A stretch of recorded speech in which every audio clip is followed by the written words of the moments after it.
আসসালামু আলাইকুম এভরিওয়ান, কেমন আছেন আপনারা সবাই? আশা করি আলহামদুলিল্লাহ অনেক ভালো আছেন। আজকে আমি আপনাদের সাথে শেয়ার করব একটি পুডিং। তো এই পুডিংটা হচ্ছে ডাবের পুডিং।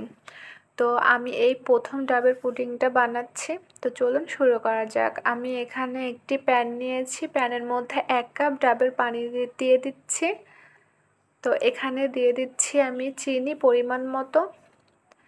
এখানে দিয়ে দিচ্ছি আমি 1 টেবিল চামচ আগার আগার পাউডার। তো এটা দিয়ে আমি ভালো করে মিক্স করে নিব।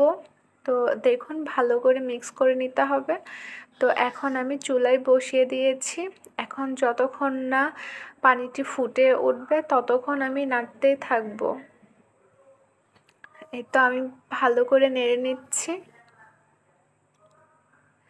তো দেখুন ডাবের পানিটি ফুটে উঠেছে।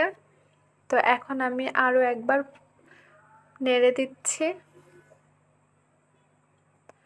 তো এই তো আমি এখন নামিয়ে নিচ্ছি।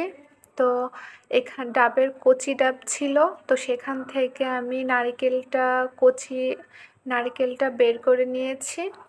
তারপর আমি সেই ডাবের ফুটানো পানিটা ঢেলে দিচ্ছি।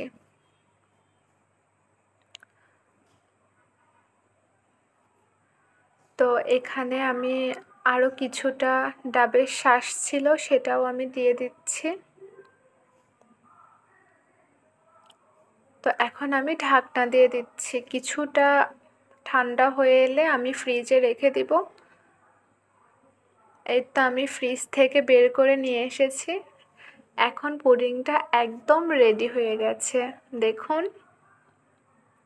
এই ডাবের পুডিংটা ফার্স্ট বানিয়েছি।